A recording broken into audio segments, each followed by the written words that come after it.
Paid ప్రమోషన్లు చేసేవాళ్ళని మీరు తప్పు చేశారు అని ప్రశ్నిస్తే కేసులు పెట్టడం మొదలు పెడుతున్నారు.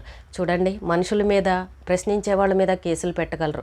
ఒక పాపం, పుణ్యం, కర్మ, శాపాలు ఇలాంటివి ఉంటాయి చూసారా, అలాంటి వాటి మీద కేసులు పెట్టలేరు, వాటిని బంధించలేరు. వీటి మీద కేసులు పెట్టినా అవి మాత్రం మీ చుట్టూనే వెంటాడుతూ ఉంటాయి.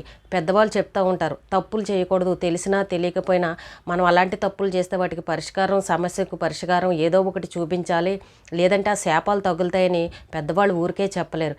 ఈ రోజున మీరు తప్పించుకోవచ్చేమో కానీ పాపాలు, శాపాలను మాత్రం ఎవ్వరూ తప్పించుకోలేదు. కర్మ అనేది ఒకటి ఉంటుంది చూసారా, దాన్ని ఖచ్చితంగా అనుభవించాల్సిందే. ఎంత కోటీశ్వర్లైనా కూడా ఒక్కొక్కసారి చిన్న తప్పుల్ని, పొరపాట్లని చేస్తూ ఉంటాం. ఒక అడుగు మనం కిందకు దిగితేనే ఆ గౌరవం, ఆ విలువ అనేది పెరుగుతుంది.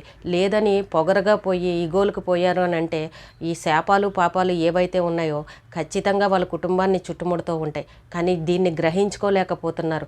ఏంటో ఈగోలకు పోతున్నారో, లేదంటే వెనకాల వాళ్ళు చెప్పే మాటలు వింటున్నారో, వివాదాలని పెంచుకుని సమస్యల్ని ఇంకా ఎక్కువ పెంచుకుంటున్నారు తప్ప ఒక మెట్టు దిగుదామనే ఆలోచన వీళ్ళకి ఎందుకు రావట్లేదో నాకు అర్థం కావట్లేదు.